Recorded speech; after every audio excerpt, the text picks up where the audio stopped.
हा फोटो सकाळी 5:45चा आहे, पण सूर्य अगदी डोक्यावर आल्यासारखा वाटत होता. आमच्या प्रवासाचा तिसरा दिवस सुरू झाला अरुणाचल प्रदेशच्या दिशेने. वाटेत आम्ही तिलिंगा मंदिराला भेट दिली. आसामी भाषेत तिलिंगा म्हणजे घंटा. येथे भाविक आपल्या मनोकामना पूर्ण व्हाव्यात म्हणून घंटा बांधतात. पुढे चहाच्या सुंदर मळ्यांचा नजारा पाहत आमचा प्रवास सुरूच राहिला. सगळ्यांनाच खूप भूक लागली होती, पण तिथे व्हेज रेस्टॉरंट खूपच कमी आहेत.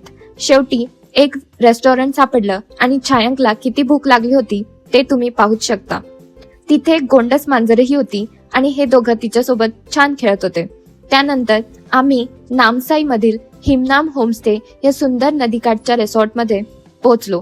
चेक इन करून थोडे फोटो काढले आणि सगळ्यांनी नदीकाठचा सुंदर नजारा अनुभवला. छायांक तर खूपच एन्जॉय करत होता. त्यानंतर आम्ही 7 KM रिसॉर्टला गेलो. हेही एक सुंदर रिव्हरसाइड रिसॉर्ट आहे. स्वच्छ नदीच्या पाण्यात खेळताना खूपच मजा आली. यानंतर हत्तीची सफारीही केली. त्याचा व्हिडिओ मात्र काढला नाही, कारण मला खूपच भीती वाटत होती. संध्याकाळी सुंदर निसर्गाचा आनंद घेत आम्ही गोल्डन पगोडा पाहायला गेलो. त्याची अप्रतिम बर्मी थाई वास्तुकला, शांत नदीकाठचे निसर्गरम्य वातावरण आणि भारतातील थेरवाद बौद्ध धर्माचे दुर्मिळ केंद्र म्हणून असलेले महत्त्व यामुळे हे ठिकाण खरोखरच वैशिष्ट्यपूर्ण आहे. रात्री रिसॉर्टवर परतल्यावर दिवाळीसाठी केळीच्या झाडांचा वापर करून केलेली सुंदर दिव्यांची सजावट पाहायला मिळाली.